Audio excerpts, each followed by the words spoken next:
America created like this capital system and capitalism on the backs and the bones of ADOS. And you have to pay for that. You have to pay for that. And if you're an immigrant, you don't get to tell me, well, I don't want to pay because I just got here. You chose to come. The debt is the debt. The debt is the debt. It don't matter. It don't matter whether or not you were responsible or whatever. You chose to come here. America owes a debt, and you chose to come to America. You can pay the debt or you can leave. I'm unbothered either way. Holocaust survivors are still getting reparations right now. And got more power to them. The Holocaust was real. You deserve it. More power to you. One of the arguments that has always been made against reparations in this country is very interesting. One of the arguments that has always been made against reparations in this country is this. People say this. Well, you didn't get hurt. You individually did not suffer. And I want you to read this very closely.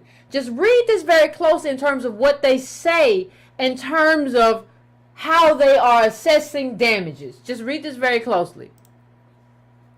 The French Holocaust reparations agreement was unique, Eisenstadt said, because it concluded compensation for the heirs, including children and grandchildren of both deportees and their spouses.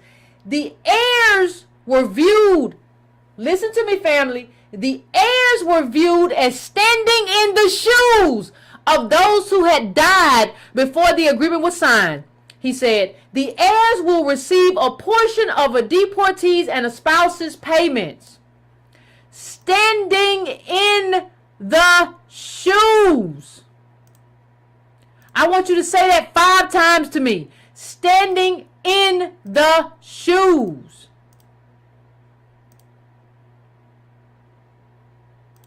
That's what we like. What if we as ADOS are not standing in the shoes, what are we doing?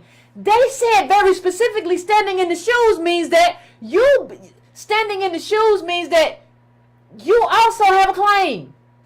Understand that the whole world is moving to coordinate a payment. Like you got France and an agreement with America, and they're moving in a way to make sure that these people have their claim heard. God bless them. Do it. But you're telling me I can't because everybody in this country, well, you weren't there. No. And let me tell you something else. This is very important because it stakes a claim in the people who are standing in the shoes of the people who were the original victims, right? But like, we shouldn't even need that. The racial wealth gap is our claim. That is specific enough. It is quantifiable enough. It is tangible enough. We can show it, and we can show that it is a consequence of American racism and racist policies and racist government. We can show that. We can prove that without a doubt.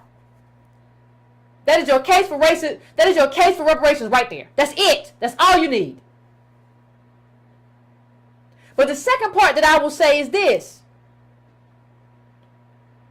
Even if we couldn't prove some kind of individual affliction, that would be because America set it up that way. See, if you had set up reparations during that specific period where you should have, if you had done that then, we wouldn't have this issue.